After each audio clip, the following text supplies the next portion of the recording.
We're going to start.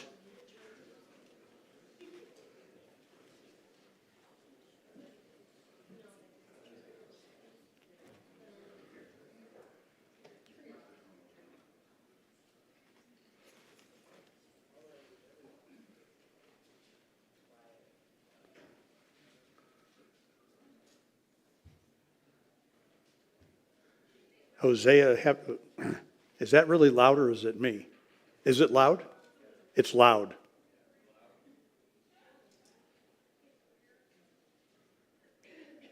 Is that better? I think that's better. Thank you. Hosea chapter 6 is where we're...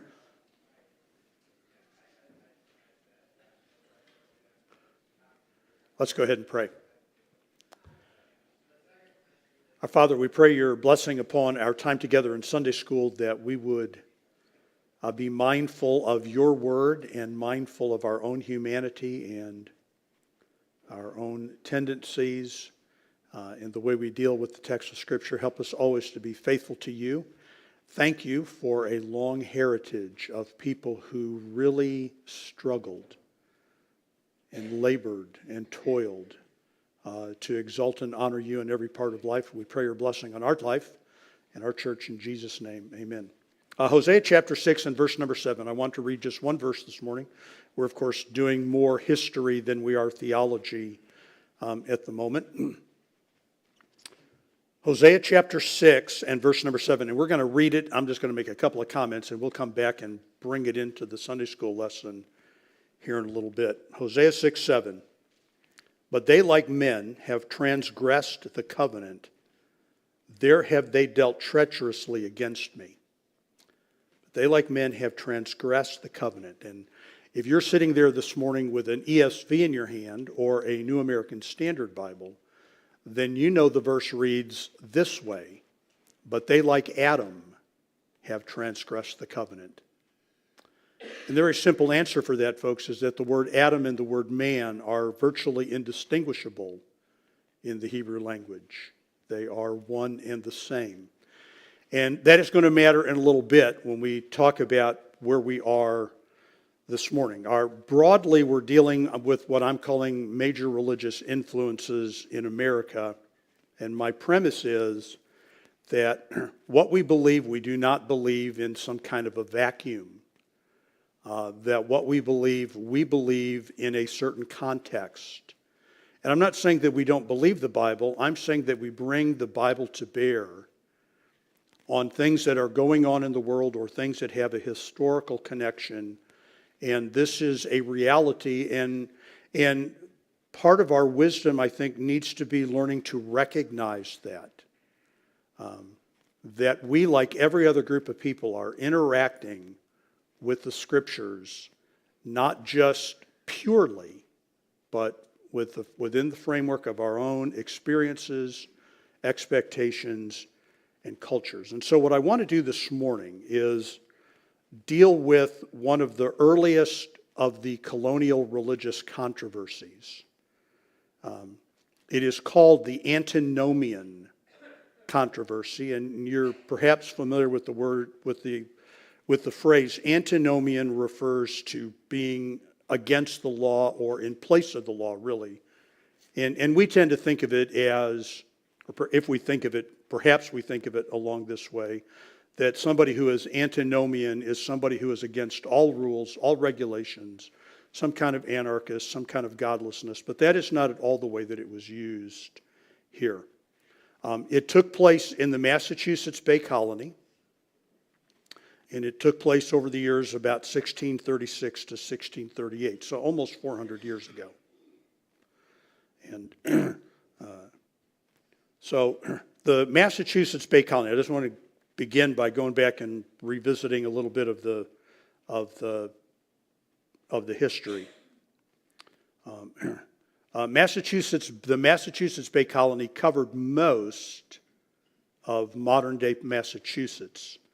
The southeastern tip, if you look at the map, the funny-looking part to us is where the Pilgrims were, the Plymouth colony. The Massachusetts Bay Colony included the major city of Boston, which would become a leading center in its day, and also Salem, where the witch trials were held. And we're not going to talk at all about the witch trials. They were an unfortunate, ugly episode in history, but we just wouldn't go down that road. It would not really have any bearing on us. We would not conduct ourselves in that way. And one of the reasons that I wanted to deal with this, and admittedly, folks, it becomes at times very complicated, especially to those of us who look at it from an outsider's perspective. But the issues at stake are issues that keep coming up 400 years later. We are not fighting the antinomian controversy as the Puritans did, but we are still addressing the issues that they addressed.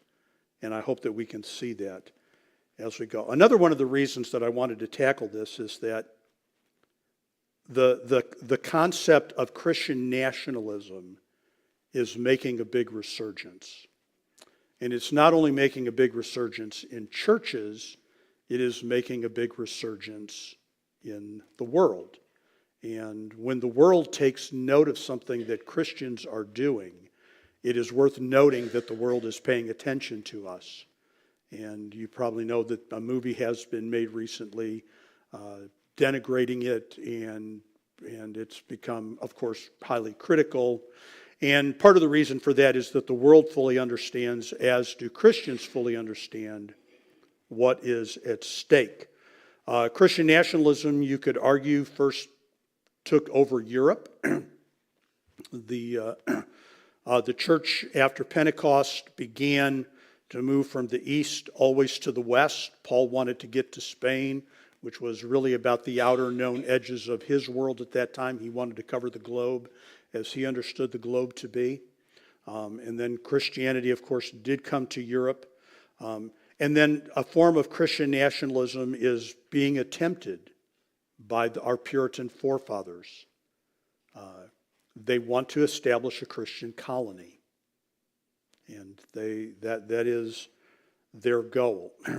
And what happened to the effort, and we'll talk about this next week, because within 30 years of establishing the Massachusetts Bay Colony and its attempt to bring Christianity completely to this new world and wilderness, it was an utter and abject failure. 30 years. 30 years. And it was a completely undone experience. Were we to accomplish it, by the way, this is just Kenny Largent's judgment. If we could achieve Christian nationalism in America in 2024, it would end the same way. It would come to the same end. On the other hand, and this is not really part of the Sunday school lesson, if the radical left and their anti-God sentiments have their way, it will do the same thing. Because here is, folks, what appears to be the biblical reality, and that is dominant religion will never tolerate any form of competition. And so the Puritans refused to countenance any kind of religious competition.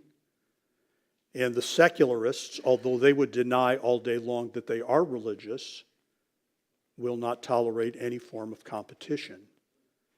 And this is just the way sinful human beings are, and we see it in the Massachusetts Bay Colony as well. All right, so Massachusetts Bay, and again, let me just remind us that we need to understand there is a distinction between the Pilgrims and Plymouth Colony and the Puritans and Massachusetts Bay Colony. The Pilgrims are true separatists, and they have risk being viewed not only as religious outcasts, but as criminals for the sake of their religious practices. And the Puritans are viewed as religious outcasts, but they will not repudiate the Church of England because they believe that it can be salvaged. And so that's a whole part of the history and ultimately the tension. So the Massachusetts Bay Colony is established by the Puritans in about 1630. They are officially identified with the Church of England, although they have distanced themselves from it, and that's a whole part of the tension of their relationship. Their view is that the Church of England needs to be freed from all of its Roman Catholic influences, and this is proving increasingly difficult. Charles I is the king who grants them permission to go. But Charles I is also the man who had appointed to be the head of the Church of England a man by the name of Laud, L-A-U-D. And he was then second only to the king, for authority in the land when it came to religious matters. And he was viewed as being very sympathetic to Roman Catholicism. Without, again, going into all this, the Church of England ultimately kind of divided itself, or was viewed as divided, as having three different spheres that were vying for power. There were the High Church Anglicans, which were the people who were sympathetic to Roman Catholicism. There were the Low Church Anglicans, who wanted to be full Church of England without the Catholicism. And there were what is known as evangelicals. And these were people who would be much more in line with us and with whom we would have a great deal of sympathy. Part of the division, and this is going to be an inescapable part of our conversation, part of the division between the High Church Anglicans and the Low Church Anglicans, between the Roman Catholic sect and the Church of England sect, is their view of Calvinism.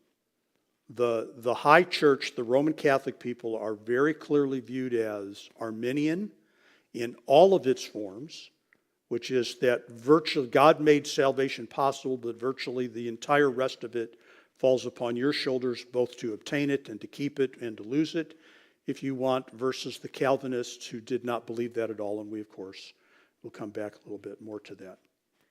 Charles granted to the Puritans a legal charter, and every colony had its own unique legal document that gave it existence and that gave it permission. And you could own part of a colony. Colonies that were stock colonies, or colonies that were held by Englishmen who had permission from the king to do this. So just like, along the same lines, not exactly the same, but just like you can buy some Microsoft stock or some Apple stock and become a shareholder, you could put money into the stock of this company, this plantation or this colony, in the hopes that you would make profit from it, that it would be a financial gain for you. One of the very common denominators to these charters was that on an annual basis, the share owners had to meet in London to have an annual meeting. And in doing this, this gave the English government better control over what was going on in the colony. One of their representatives, right, the king had all authority. One of the king's representatives would attend this meeting. There would be reports on what was going on. Business would be transacted. But the Puritans managed to not have that put into their charter. And so they were not required to go back to England or to have representation in England for the government of the colony. Here's what one author said. The men reasoned that if the company continued to meet in England, the king could find things to quarrel about and could possibly take back the charter. This had happened to the Virginia Company of London. Taking the charter with them to America would remove much of the king's power to interfere in their affairs. The company could erect a self-governing religious commonwealth. It would allow the leaders to create the kind of society they wanted, a city of God in the wilderness. And so that was the goal, and that was all part of their workings to secure this charter, was to be virtually free from British interference. Now, historically, that will not work, and in the 1680s, the king will come in and take over all this territory, but that's neither here nor there. One of the main leaders of the Puritan colony, the Massachusetts Bay Colony, was a man by the name of John Winthrop. And they wanted to establish a theocracy, a theocratic type government. And they wanted to limit all voting rights only to those who were members of the church. And not every member, but basically only men who were free, civically, societally free, not indentured servants or slaves, and who were property owners, and then they could vote in governmental affairs. So this is their goal, to establish this totally Christian community, a group of Englishmen who are faithful to God and faithful to the Bible. And the belief is that God will then bestow so many blessings upon them in their labors that they will become the envy of England. And they don't mean envy in a sinful way, they mean envy in a good way, that what they hope, right? They have been unsuccessful in their efforts in England to purify the church. They have not been able to eliminate the Roman Catholic influences. So we will come up here and we will come over here and we will establish a parallel colony of Englishmen who love the King and love God and demonstrate what we should be and enjoy the blessings of God to such an extent that England will want to follow us. And we will be a light, right? We will be the city on the hill. And this was, and again, folks, just think about the level of commitment that it took for these people to do this. And I am not trying to be funny, or facetious or sarcastic, but what in this world would be of such value to you that you can imagine giving up modern conveniences like indoor plumbing, central heat, and cell phones to pursue them? Because England was one of the most advanced countries in the world, and New England was a forest.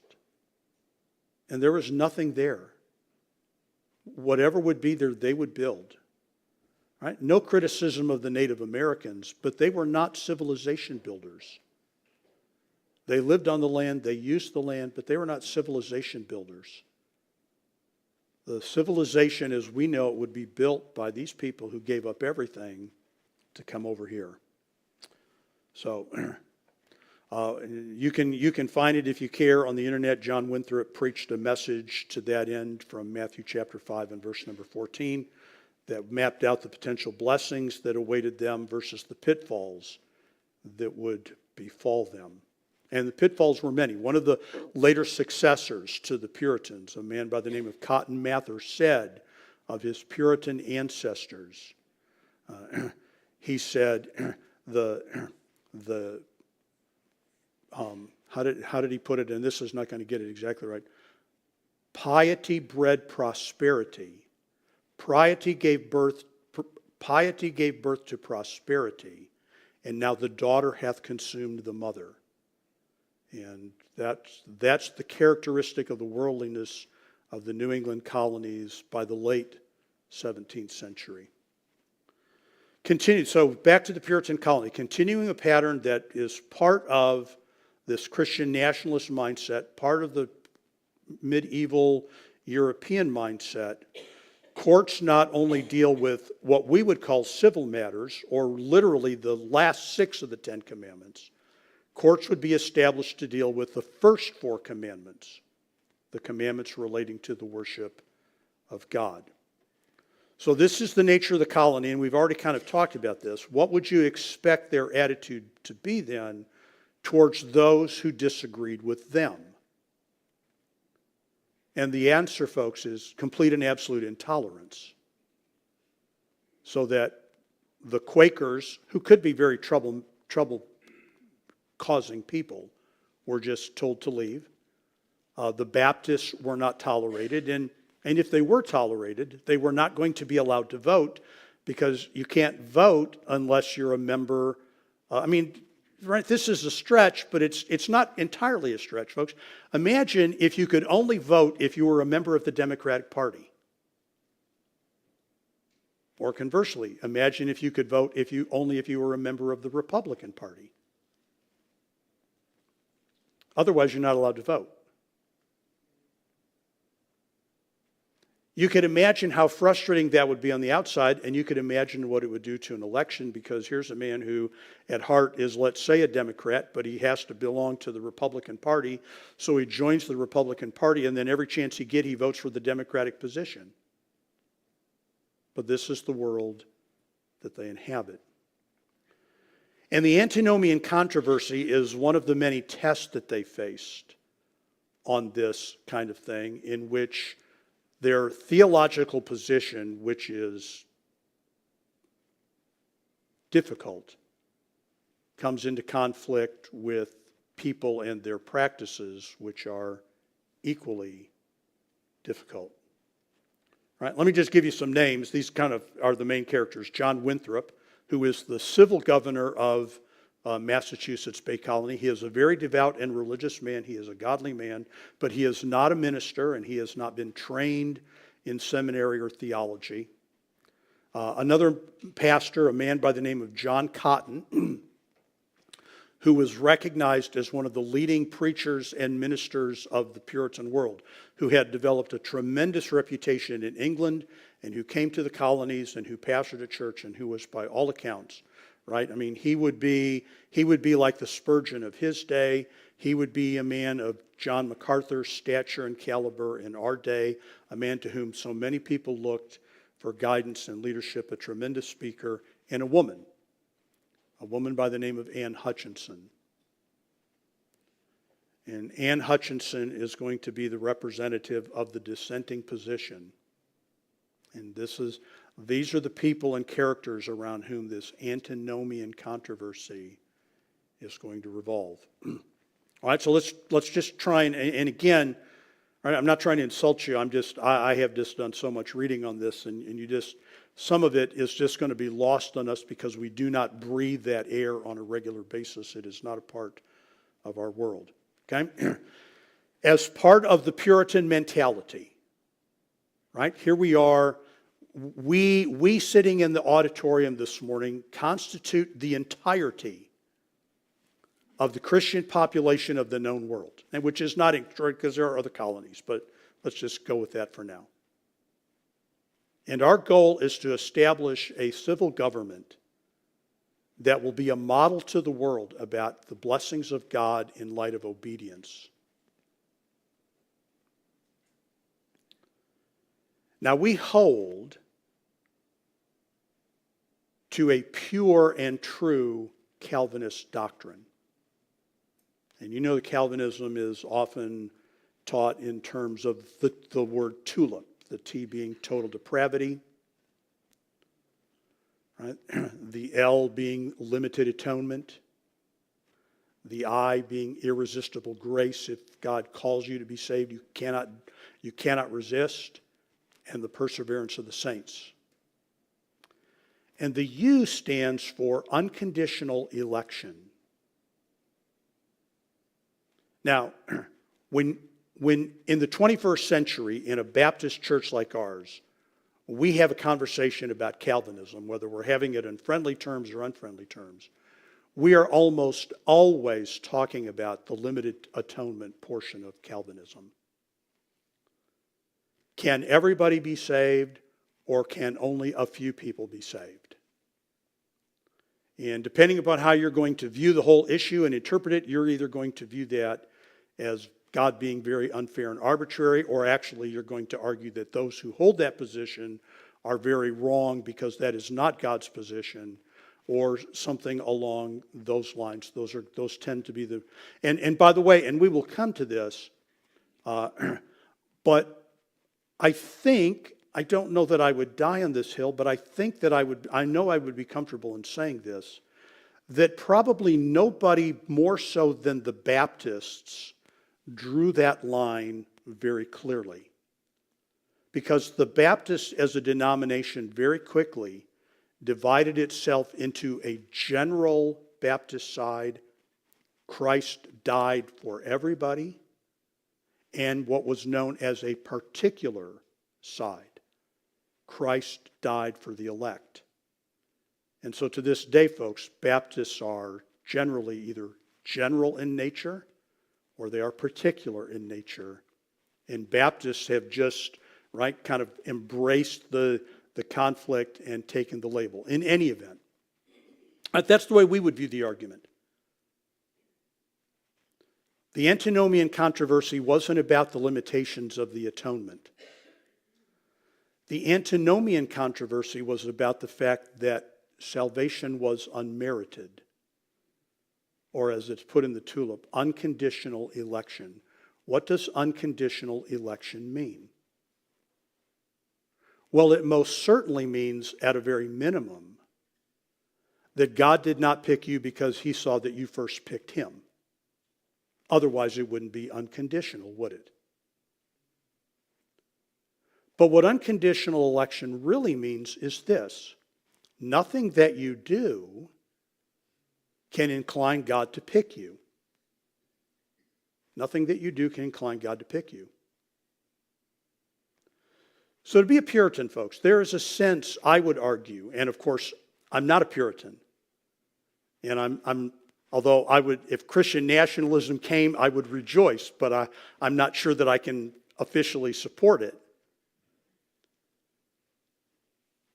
It seems to me that the Puritans have boxed themselves into an untenable position. We are going to have a Christian community who can be saved. Only those that God chooses. Well, what about if out of our assembly that is here today, God only chooses, let's say, this side of the auditorium? What do we say to this side of the auditorium? And what the Puritans said was, we don't know who God will choose, and therefore everybody has to live by the law of Moses. And so the law of Moses, in effect, became the law of the land. And everybody has to live it. These are the demands that are levied upon you.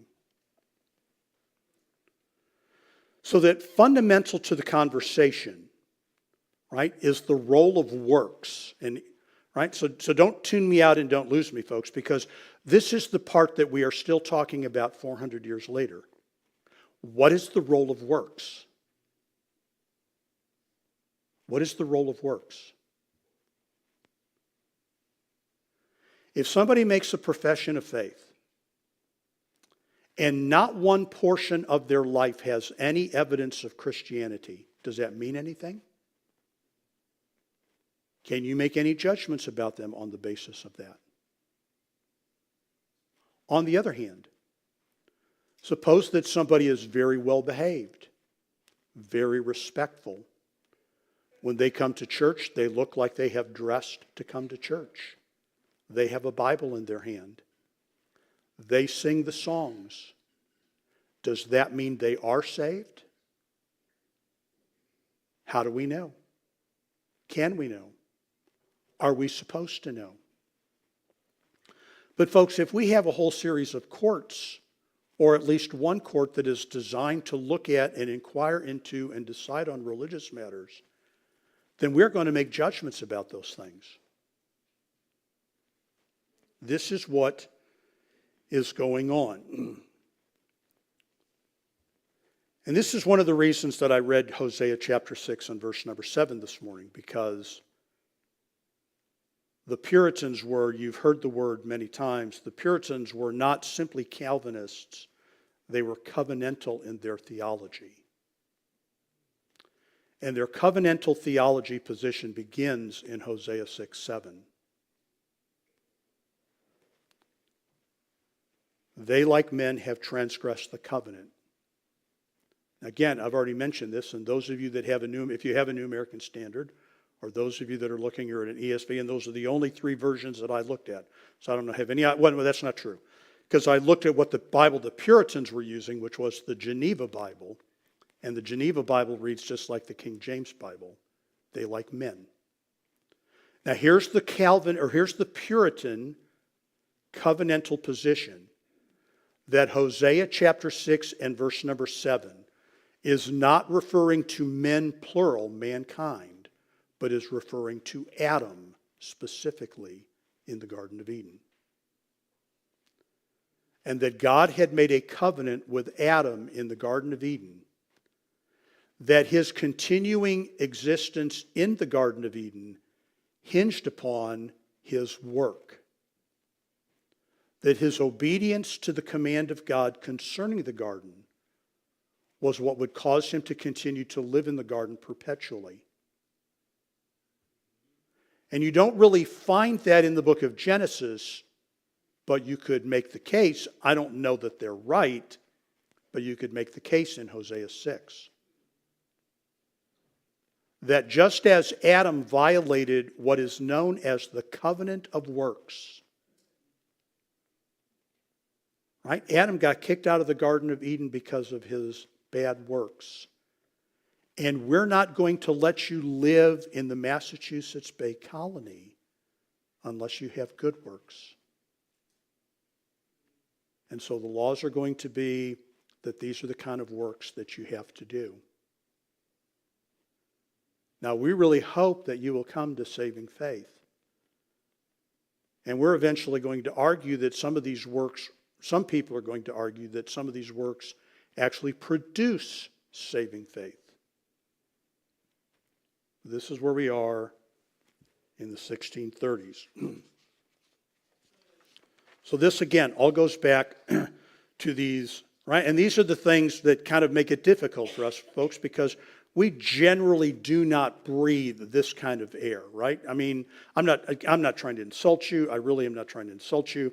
But if I stand up here and start talking about Calvinism and election and predestination and reprobation and all of those kinds of issues, the vast majority of people go, that's stuff for preachers to deal with, right? I just want to know how to get through tomorrow when I go to work. But the Puritan world didn't function like that. People had been steeped in this kind of conversation and theology from the time that they were born, and everybody trafficked in it and everybody understood it at some level. So unconditional election teaches that there is nothing that you can do to earn the gift of salvation, and that no amount of good works would be inclined to change God's mind towards you, that if he had not elected you, that nothing you did was going to alter his opinion about electing you. And yet,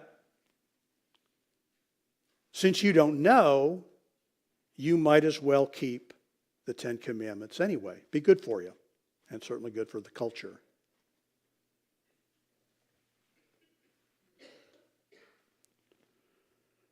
Winthrop and the other leaders of the Massachusetts Bay Colony, while acknowledging this idea of the covenant of grace and unconditional election, nevertheless made this argument that works do count.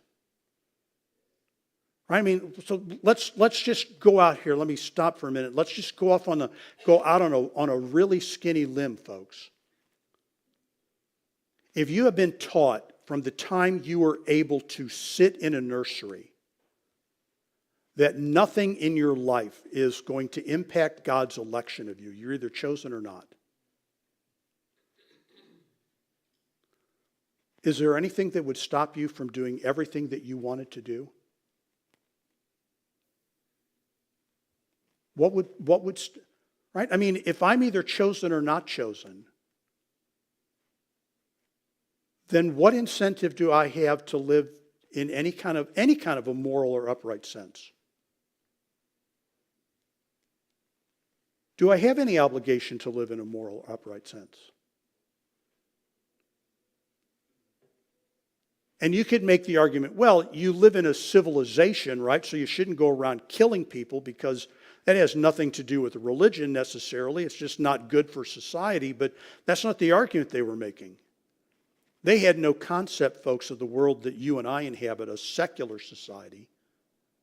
It was only a question of what religion you were going to practice. So on the one side, you have the argument, yes, we believe in unconditional election. There's nothing that you can do, but your works count. Because your works demonstrate your inward and spiritual state. So Winthrop argued that believers should go to church, give alms, practice Christian charity, do good deeds as evidence of their election. Not their salvation, but as evidence of their election. And it doesn't hurt anything, folks, we have to be realistic, right? It doesn't hurt anything that when you make everybody live by the Ten Commandments, it generally tends to be a very nice, safe, civilized society in which to live. Even if people don't really believe it, right? It's good for the community. Right? Right? So there's a pragmatic side. Even if your next door neighbor is an absolute unbeliever, you'd still rather live next door to somebody who is nice, friendly, reliable, upright, and honest than you would to live next door with somebody who is a thief that you can't trust around your children, trust around an open garage door, trust around your car. This is kind of where the thing goes. On John Cotton's side, Cotton tried to be consistent and argue that if God elects you to be saved, you will become saved, and that will be independent of the life that you live. And it's not right to bring these kind of judgments upon people, to judge them harshly against salvation or favorably for it simply on the basis of their works. And this is the heart of the antinomian controversy. So that something is engaged in a very public and large realm that you and I discuss on a private basis on a fairly regular kind of situation. You think that guy's really saved? Does the way he lives, should it have any bearing on what he does or how we treat him? We have those kind of conversations all the time, folks. We just don't take them to the court. But in the Massachusetts Bay Colony, they went to court. And the person who went to court as the defendant is this woman, Ann Hutchinson. Because she was an outspoken critic of Mr. Winthrop and the leadership of the Massachusetts Bay Colony. Right? So this is why it's called the antinomian. The people like Ann Hutchinson and to some extent John Cotton were arguing against this rigid, legalized form of Christianity that everybody had to follow. Everybody has to live the Ten Commandments. Everybody has to go to church. All babies have to be baptized. All laws have to be followed. All of the Ten Commandments have to be followed, or they are crimes against the community. And the antinomians were the people who went, you just can't really do that to people. You don't know enough to make those kinds of judgments, and those are not right things to do to people. So again, the Puritans have this, what seems to me, right from their sincerity, but in their defense, folks, we live in this same kind of tension, and I'll get to it. I need to move on very quickly. Right? And Hutchinson and John Cotton to a lesser level, although if you read the history, John Cotton somehow miraculously avoids getting dragged into this and becoming in any way disfigured, but that is not true of Ann Hutchinson. She is actually brought up on charges. And right, so we've kind of got this, right, so we have kind of these controversies. To what extent does the life you live speak to your spiritual condition? And again, that's not in the Puritan world, that's not just academic. Right? This is going to determine whether or not you can be a church member. And that means it's going to determine whether or not you can vote in what goes on in the community. So there's really a lot at stake. It's going to impact what kind of position you might have or what kind of job you might be able to get. That is all based upon the kind of life that you live. So one of the questions that was ultimately asked is this: do civil magistrates have the right to rule in religious matters? Which, by the way, folks, you know the answer to this from the American Constitution. The answer our founding fathers chose was no. No. Congress shall make no law concerning with respect to the establishment of a religion.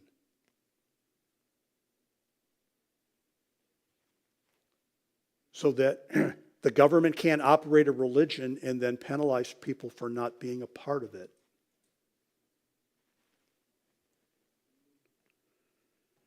Ann Hutchinson and Roger Williams, among others, said no. And by the way, folks, I would just point out to you that part of being a Baptist, part of the Baptist heritage is that we have historically said no to that question. Right? One of our main things that makes us a Baptist is we insist upon baptism after salvation. But another big part of being a Baptist is that we say to the government, you go to your circle and we will stay in our circle. And we don't care that people in government are religious. We just don't believe that our religion is a matter of government issue.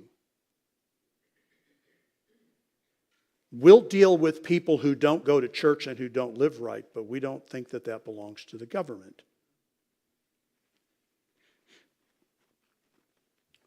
Ann Hutchinson was the daughter of an English minister. She was, by all accounts, completely brilliant, which was part of the problem. And she was something that no woman in her world was really supposed to be, and that was truly, truly in touch with and engaged with the depths of theological debate. Women were, ladies, I apologize to you, but women in the 17th century were viewed as really incapable of grasping deep theological truth. Not that they were ruled indifferent to it. Right? I mean, last week my wife endured a little bit of the football game with me. She understands football. She could talk to you a little bit about football. But she doesn't like football. Now for me, this is becoming a real challenge. Right? The Super Bowl's coming up. I generally say nothing publicly about football on the Lord's Day. It is the Lord's Day. Right? It's his. But if the Detroit Lions make it to the Super Bowl, I might have to take a sick day.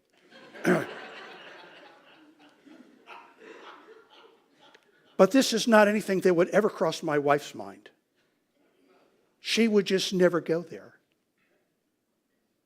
Right? It's one thing, folks, to argue that people are relatively indifferent, and I think that this is true. That in general, ladies are more inclined to be relatively indifferent to complex theological theories. That's not the same thing as saying they're incapable of grasping them. But Ann Hutchinson was more than capable of grasping theological minutiae, and to add insult to injury, she was better at it than most men. And she just was. She was better at it than most men. She had 15 children. Yeah.